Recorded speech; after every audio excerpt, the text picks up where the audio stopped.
नमस्कार दोस्तों, आज हम आपको मुंशी प्रेमचंद द्वारा रचित कहानी कफन सुनाएंगे। तो चलिए स्टार्ट करते हैं। झोंपड़े के द्वार पर बाप और बेटा दोनों एक बुझे हुए अलाव के सामने चुपचाप बैठे हुए हैं और अंदर बेटे की जवान बीवी बुधिया प्रवस वेदना से पछाड़ खा रही थी। रह रहकर उसके मुंह से ऐसी दिल हिला देने वाली आवाज निकलती कि दोनों कलेजा थाम लेते थे। जाड़ों की रात थी, प्रकृति सन्नाटे में डूबी थी, सारा गांव अंधकार में लय हो गया था।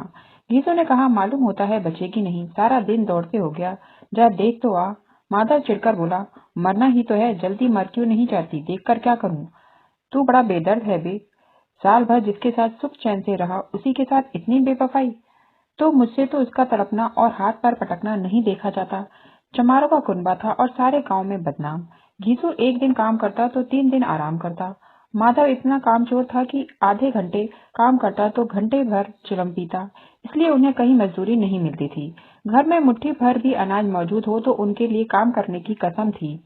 जब 2-4 फाके हो जाते तो घीसू पेड़ पर चढ़कर लकड़ियां तोड़ लाता और माधव बाजार में बेच लाता, और जब तक वह पैसे रहते दोनों इधर उधर मारे मारे फिरते। गांव में काम की कमी न थी, किसानों का गांव था, मेहनती आदमी के लिए 50 काम थे, मगर इन दोनों को उसी वक्त बुलाते जब 2 आदमियों में से एक का काम पाकर भी संतोष कर लेने के सिवा और कोई चारा न होता। अगर दोनों साधु होते तो उन्हें संतोष और धैर्य के लिए संयम और नियम की बिल्कुल जरूरत न होती। यह तो उनकी प्रकृति थी, विचित्र जीवन था इनका। घर में मिट्टी के 2-4 बर्तन के सिवा और कोई संपत्ति नहीं। फटे चीथड़ों से अपनी नग्नता को ढाके हुए जिए जाते थे। संसार की चिंताओं से मुक्त, कर्ज में लदे हुए, गालियां भी खाते, मार भी खाते, मगर कोई गम नहीं। दिन इतने की वसूली की बिल्कुल आशा न रहने पर भी लोग इन्हें कुछ न कुछ कर्ज दे देते थे। मटर आलू की फसल में दूसरे के खेतों से मटर या आलू उखाड़ लाते और भून भुनाकर खा लेते, या 10-5 ऊख उखाड़ लाते और रात को चूसते। घीसू ने इसी आकाशवर्ती से 60 साल की उम्र काट दी और माधव भी सपूत बेटे की तरह बाप के ही पद चिन्हों पर चल रहा था, बल्कि उसका नाम और भी उजागर कर रहा था। इस वक्त भी दोनों अलाव के सामने बैठकर आलू भून रहे थे, जो कि किसी खेत से खोद लाए थे।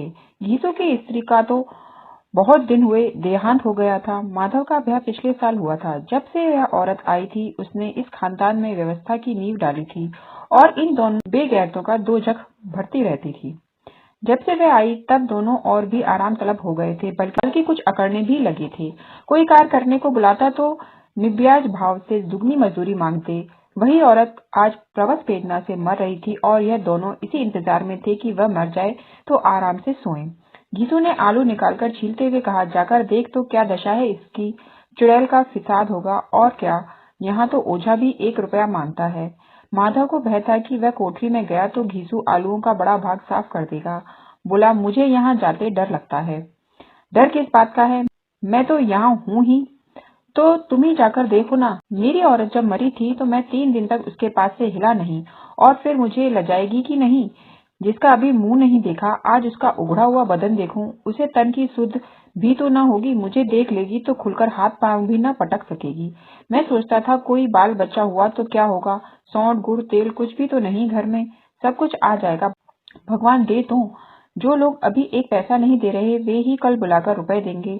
मेरे 9 लड़के हुए, घर में कभी कुछ न था, मगर भगवान ने किसी न किसी तरह बेड़ा पार ही लगाया। जिस समाज में रात दिन मेहनत करने वालों की हालत उनकी हालत से कुछ बहुत अच्छी न थी, और किसानों के मुकाबले वे लोग जो किसानों की दुर्बलताओं से लाभ उठाना जानते थे कहीं ज्यादा संपन्न थे, वहां इस तरह की मनोवृत्ति का पैदा हो जाना कोई अचरज की बात न थी। हम तो कहेंगे घीसू किसानों से ज्यादा विचारवान था और किसानों के विचार शून्य समूह में शामिल होने के बदले बैठकबाजों की कुत्सित मुंडली में जा बैठा था। हाँ, उसमें यह शक्ति न थी कि बैठकबाजों के नियम और नीति का पालन करता, इसलिए जहां उसकी मंडली के और लोग गांव के सरगना और मुखिया बने हुए थे, उस पर सारा गांव उंगली उठाता था। फिर भी उसे यह तस्कीन तो थी ही कि अगर वह फटे हाल है तो कम से कम उसे किसानों की सी जी तोड़ मेहनत तो नहीं करनी पड़ती, और उसकी सरलता और निरीहता से दूसरे लोग बेजा फायदा तो नहीं उठाते। दोनों आलू निकाल निकाल कर जलते जलते खाने लगे। कल से कुछ नहीं खाया था, इतना सब्र न था कि ठंडा हो जाने दें। कई बार दोनों की जबानें जल गईं। छिल जाने पर आलू का बाहरी हिस्सा जबान, हलक और तालू को जला देता था, और उस अंगारे को मुंह में रखने से ज्यादा खैरियत इसी में थी कि वह अंदर पहुंच जाए। वहां उसे ठंडा करने के लिए काफी सामान थे, इसलिए दोनों जल्द जल्द निकल जाते। हालांकि इस कोशिश में उनकी आंखों से आंसू निकल आते। घीसू को उस वक्त ठाकुर की बारात याद आई जिसमें 20 साल पहले वह गया था। उस दावत में उसे जो तृप्ति मिली थी वह उसके जीवन में एक याद रखने लायक बात थी और आज भी उसकी याद ताजा थी। बोला वह भोज नहीं भूलता। तब से फिर उस तरह का खाना और भरपेट नहीं मिला। लड़की वालों ने सबको भरपेट पूरियां खिलाई थी। सबको, छोटे बड़े, सबने पूरियां खाई और असली घी की। चटनी, रायता, 3 तरह के सूखे साग, एक रसेदार तरकारी, दही, चटनी, मिठाई। अब क्या बताऊं कि उस भोज में क्या स्वाद मिला। कोई रोक टोक नहीं थी, जो चीज चाहो मांगो, जितना चाहो खाओ। लोगों ने ऐसा खाया कि किसी ने पानी न पिया था। मगर परोसने वाले हैं कि पत्तल में गर्म गर्म गोल गोल सुवासित कचौड़ियां डाल देते हैं। मना करते हैं कि नहीं चाहिए, पत्तल पर हाथ रोके हुए हैं, मगर वह है कि दिए जाते हैं। सबने मुंह धो लिया तो पान इलायची भी मिली, मगर मुझे पान लेने की कहाँ सूझ थी। खड़ा हुआ न जाता था। चटपट खाकर अपने कंबल पर लेट गया। ऐसा दिल दरियाव था वह ठाकुर। माधव ने इन पदार्थों का मन ही मन मजा लेते हुए कहा, अब हमें ऐसा कोई भोज नहीं खिलाता। अब कोई क्या खिलाएगा। वह जमाना दूसरा था। अब तो सबको किफायत सूझती है। शादी ब्याह में मत खर्च करो, क्रियाक्रम में मत खर्च करो। पूछो गरीबों का माल बटोर बटोर कर कहाँ रखोगे। बटोरने में तो कोई कमी नहीं है, हाँ खर्च में किफायत सूझती है। तुमने एक 20 पूरियां खाई होंगी। 20 से ज्यादा खाई थी। मैं 50 खाता था।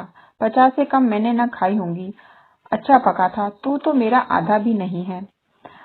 आलू खाकर दोनों ने पानी पिया और वहां अलाव के सामने अपनी धोतियां ओढ़कर पांव पेट में डाले सो रहे, जैसे 2 बड़े बड़े अजगर गेंडुलियां मारे पड़े हों और बुधिया अभी तक करहा रही थी।